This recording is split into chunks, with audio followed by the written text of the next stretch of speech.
Always a pleasure to be on the air. Stan the fan of PressBox and PressBoxOnline.com with PressBox Live. My co-host is Ross Grimsley. And Ross, I don't know of a more favorite guest that we have on these Zooms than our old friend number 26, Boog Powell. Boog, how are you? I'm doing really good, guys. It's good to be with you. I don't have anything on my screen. I don't know if I'm supposed to press something or it says lead meeting. Just pretend we're on the phone together then. Because Okay. if you click the wrong All right, thing, can you you'll see flip me? us off. We can see you. We can see you. Okay, I don't have anything hanging out of my nose or anything, do I? Well, we won't tell you. Okay. All right. All right. It's a comedy show, buddy.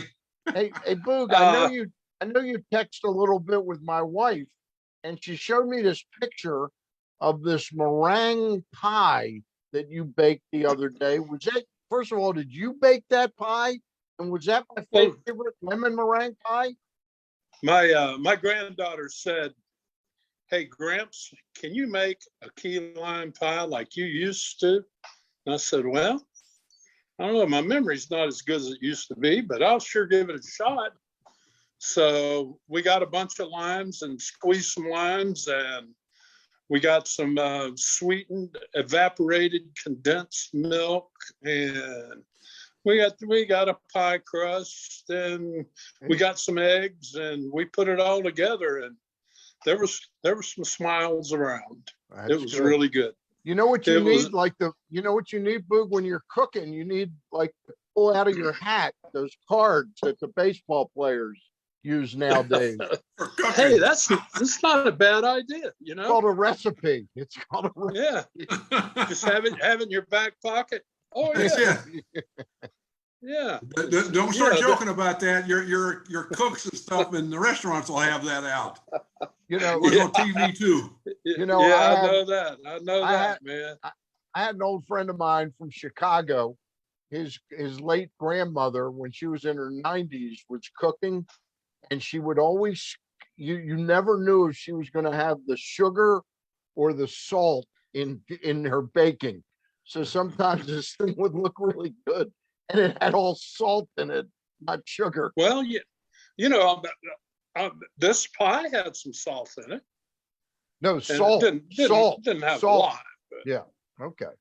Yeah. Little salt. You gotta have a little salt. Yeah, just enough to take the edge off. Yeah. That's right. That's right. Hey, Booger, we don't know what the story is going to be with baseball picking back up again. What is the latest with Boog Powell's barbecue, with Boog Powell being at the barbecue?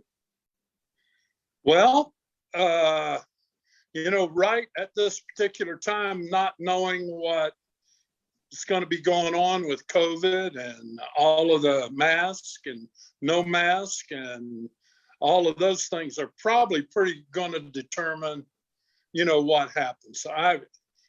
I would love to be up there, you know, more than I was last year, but I can't be sure. Yeah. And I don't think that right now the Orioles can be sure. And, you know, we'll just have to wait and see, I guess. All right. If there is spring training, though, Boog Powell's will probably be in Sarasota, right? The barbecue. I hope so. I'm really looking forward to that. Okay. You know, my son, JW, he runs that, and he does that pretty much by himself. Yeah. And so I don't know what's going on with the players and if we're going to have spring training or not. So, you know, we'll see. Ross, go ahead. You got a couple. Do you come up here for spring training to Sarasota? Yeah. Uh-huh. Oh, you spend a lot of time. Well, that's great. I didn't know what the story is. I mean, you're getting back to the collective bargaining agreement. You know, I've been through it. I'm sure you've been through it, and obviously it's a little bit different now. What is your take on some of the things that are going on? You know, obviously, I think the service time, minimum team salary, expanded playoffs, the DH. Or just a few of the things. What is your take on some of this? You know, to be honest with you, I have not been following it like I should. You know, going back to the old days where Robin Roberts came up to me and says, "Hey, there's this new guy named Marvin Miller, and he's pretty good, and let's listen to it." And we listened to him, and a lot of good things happened. And I think that we sat down for one spring training or most of the spring training anyway. And I don't even remember what the issues were, to tell you the truth. Just go play ball. Leave me alone. Let's just go play ball, And I was not part of that group, to be quite honest with you. And I have not been following it as I should. Well, I know earlier, I know when my first year, 72, or my second year, it was a lot to do with the pension. And like you said, Marvin Miller was very up on that. Obviously now, and all of it is always about money and, and free agency and Dave McNally and Andy Messersmith and all of those things. Those were the important things that we were talking about back in the day, is being able to move and, have some control over your life. But I had no control over mine any of the time that I played, except maybe the last year I could have done something, but it was too late then. So. Too late, baby. It was too late, baby. That's right. Handle the stuff, you played with one of the guys. He was a teammate of yours who became very active in the Players Association, the late Mark Belanger. Was he always kind of a real pro-union guy, even before the union got as strong as it did, Boog? To the contrary. That was the thing about him. I mean, we never, ever talked about anything like that. And I was really good friends with Mark too. Right. But I will say that after he took that job, he became another person. Yeah. Right. He became hard as a rock, really hard to approach and hard to talk to. And even for the players, even for us, he was hard to talk to. And I don't know. Maybe you experienced that too, Ross. No, absolutely. No, I guess working for the, for that, he's kind of limited to what he can say and divulge to people. And so he come off as being really, I felt the same way. And a number of people that I knew that knew him very well just saw him become kind of a different person. And it was, it turned a few people off. It really did. And some people just, he did. Yeah. And now you think about it, like I said, he was limited on what he could, share with the players. Right. He was doing his job, and I guess that was the job description. I remember my reading over the years was correct. Wasn't Jim Bunning one of the more radical guys for the union? Yeah, Jim Bunning was he was part of it. But Robin Roberts talked to our club and our people more than any single guy did. And there was another guy that was from Milwaukee, and I think his name was Judge Cannon or something like that. And he was and he was the existing director. Okay. And Robin Roberts just kept, and I was 18 or 19 years old with the Orioles, and what do I know? Robin Roberts was telling me, this guy is going to make a difference in your life. And I trusted Robin Roberts, and I listened to him, and I'm glad that I did. And I voted for Marvin Miller. Yeah. Well, when you get players like Max Scherzer today signing for $43 million a year for 3 years, it sure makes it hard for ownership to cry that, there's something really wrong here. We don't have the money.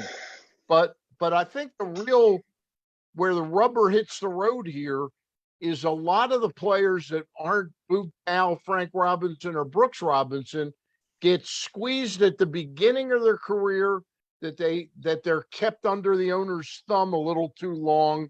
And now they've got very sophisticated with the numbers and analytics, Ross, where Oh, they yeah. squeeze them at the back end. They're suddenly the guys that are looking for a job every year. Yeah, well, one of the things they're doing is they propose that 29-and-a-half-year-old, you're free agent at the end. And when they're manipulating the service time at the beginning for the young guys, by the time that they're able to go and be a free agent, they're 28, 29, 30 years old. It's an old man. They're edging them out. So this is a very important collective bargaining contract. Hopefully they don't give back anything that was fought for earlier, in these things. But I mean, at service time, keeping guys down the minor leagues longer than they should to get that extra year, well, that's wrong. Yeah, The other thing is the tanking. This is another big issue that you got to have a minimum team salary of $100 million. So the front office will put out a competitive team. And it's a shame you have to do that, but to get them, I mean, they're trying to find ways to save money. And by using younger players, they're doing that. So they have to pay them. So now they're trying to get the minimum salary raised because it's the lowest of any major sports sports teams in all the other sports. It's the lowest. Yeah, that's right. So and universal DH, that's another thing that they're fighting for. So it's going to be interesting and pretty important for a business, for a thing that's $11 billion industry. Yeah, I don't want to see pitchers hit anymore. And I know you could hit, but I don't think I wouldn't pay to come see you hit. No. And you wouldn't want him getting hurt running to first base, Oh God, don't get started on that. Yeah. Hey, Boog, let me change the topic on you. There's some rumors out of New York. This owner of the Mets is spending an ungodly amount of money right now. He spent more this past week than I think anybody's made in a long, long time. But there are rumors that Buck Showalter might be the leading candidate to be back in the dugout for the New York Mets. Now, you got to witness him up close and personal for 6 or 7 years, 8 years, managing a good Oriole team for a good chunk. How much difference did he make over some of the other managers that you've watched? That's a tough question to answer. I know that, Buck did all of the right things as a manager. I mean, he looked daily at his minor leagues. He looked at this and looked at that. And he treated his guys, with respect. And he's a pretty intelligent guy, and he was a good baseball guy. Yep. There was one incident in one of those playoff games I don't remember, but I think he should have changed the pitcher or took somebody out or something. Yeah, I don't remember. He didn't bring Zach Britton in. He brought in. That's right. Brought but in. I was screaming. I was screaming at the TV. So, but a lot of us were. A lot of us were. Yeah, but in the end, though, I mean, he was pretty thorough as a major league manager. Yeah.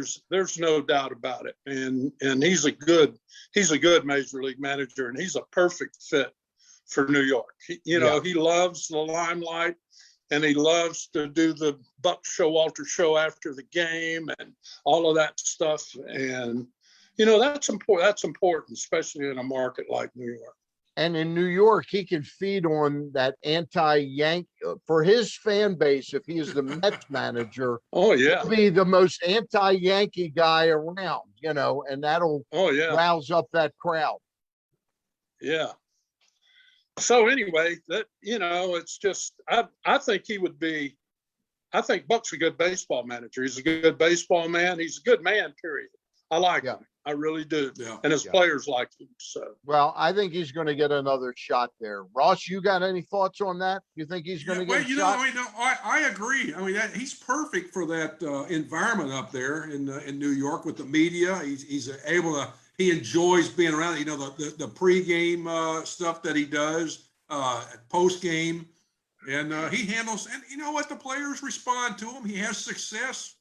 You know, and usually everywhere he goes, he has success early, and toward the end, it kind of wanes off a little bit. But he, you know, when he's in charge of the whole shebang, basically. And he does a good job. And that's, you know, and I think, like you said, he should have success there and do a good job, because he fits right into that scenario there. Well, I think one of the things, and then we'll move off this topic, but I think you got a general manager and the new guy, Billy Epler, who was the Angels general manager. He's under the gun to win right away. And this owner really wants to make his mark on the baseball world and bring the Mets fans a winner. And I can't think of a better guy to try and win without a lot of nonsense going on than Buck Showalter. Right. Look, we're hearing that Clayton Kershaw, who has pitched his entire career with the Dodgers. What's it like? What's it like when you're 32, 33 years old, and all of a sudden you got to play for a new team? You had that happen to you. Your career was kind of legendary, like Clayton's. It's a big deal, isn't it? Yeah, it is. I mean, all three of my children were born at Union Memorial Hospital, right down the street from the ballpark. You lived your whole life there. I worked there in the wintertime. And, you know, I had a job there. And of course, we weren't making enough money back in the old days. And I had a job with Churchill Liquors, and I was traveling around with salesmen and doing my job. And I was good at it. And, you know, all of a sudden, I don't know what happened. Earl got a wild hair, and he just said, well, you know, he's done. Let's get rid of him. And I had a shoulder problem at the time. And Frank had gone over to Cleveland and said, well, I'll take him. You know, and, you know, so the whole thing of it is, and the most fun about it is that I ran into Earl along about in July. And he was in the bar in Anaheim, and we were coming home from a game, and they were just getting into town. And I said, and if Earl would have had me back in '75, he wins another. But you know, that's the way it happened, and I let him know. You know, and what did he say? What did Earl say? No, Billy Hunter was with him. And Billy kind of stood up and said something, and I just kept moving. But I just let him know what I thought. Yeah. You know that. And if he would have had me, and he had my 30 home runs and 100 ribbies and hitting 300 instead of what Dave Duncan did, I think Dave Duncan hit a smashing 150. Right. And Enos Cabell didn't work out at first. Right. And that he was going to be the next guy at first. So anyway, I was happy to have that little moment. But that was about it, you know. And then then I get released by the Indians the next year, and I go to the Dodgers, and I get to hang out with Tommy Lasorda his first year in the big leagues, and that was interesting. And then they won, and then I went home and managed a marina, and went fishing. And then got your second career in Baltimore. Before we let you go, we had you on to talk about Steve Dalkowski a couple of years ago, and you told the story. I keep looking away. It sounds like fireworks. I hope it's not gunshots. But I've got all of a sudden, out of the clear blue, there's like been 10 minutes of fireworks. But Steve Dalkowski, tell us the story about the night that you went out drinking with him, and he passed out, and you had to bring him back in. Tell us that story, Boog, and then we'll let you get out of here. Well, it was, we were in Scottsdale, Arizona, and we were staying at a place called I think it was the Deo Apartments. and there were two entrances. There was an entrance like here and another one over here. It's about maybe 3 o'clock in the morning, and Dalco couldn't walk, and I've got him on my shoulder, and I'm walking in this way, and I look up, and here's Earl Weaver and Cal Ripken coming in the other door, same time, and they're turning right, and I throw Dalco in the bushes and duck. And I stood there and I watched them. I watched them go up and go in their room, and then I went over there and I got Steve out of the bushes. And it was a thorn bush, right? I've thrown him in a rose bush, yeah. Right. And it tore him up. I mean, he was bleeding everywhere. His arms were bleeding, his legs were bleeding. I mean, and I carried him up, and I knocked on his roomie's door, and he was staying with a guy named Ray Youngdahl. And Ray Youngdahl took him and cleaned him up, and we had a day game. You had a day game the next day. Yeah, we had a day game that day, and so we get to the ballpark about, I don't know, 9:30, 10 o'clock, and Dalco's pitching, and he couldn't walk, he couldn't do anything at 3 o'clock in the morning, and he went out there and he threw a one hitter. That's a great story. That's a great story. He went out there and he was loose, and he just looked and threw that 110-mile-an-hour burner right down the middle, and you couldn't hit it. A part of that story I love is the thorn bush, the rose bush. Stan. Oh man, what a Booger carried a few people on his shoulder. I'm sure he did. I don't know if he remembers, but he toted me one night in Boston on his shoulder back to the hotel. I don't know if you remember that, but I guess I'm trying to remember that one. Wow. I guess you do that to a lot of left-handers. Well, I used to hang around left-handed pitching, because if they ever got traded, maybe they'd be nice to me. You're right. You did hit a home run off of me in Cleveland, so I repaid you. Hey, how Ross, did I do that? Oh man. Ross said that you carried a lot of guys, and you carried this Zoom tonight. Boog, we really appreciate you being on with us. It was my pleasure. Always good. Buddy. We'll do it again after New Year's. All right. Have a great holiday season. Tell Jane and Bird that I love them, and happy belated Thanksgiving, and I hope they're doing well. They're doing great, buddy. Bird sends her love to you, man. All right, Bubba. All right, guys. All right. For Ross Grimsley, I'm Stan the Fan, and we are out of here. We'll see you Wednesday night when our guest will be Thursday night this week, Michael Gibbons of the Babe Ruth Museum will join us. Ross, I'll talk to you then. All right, buddy. Soon. Bye.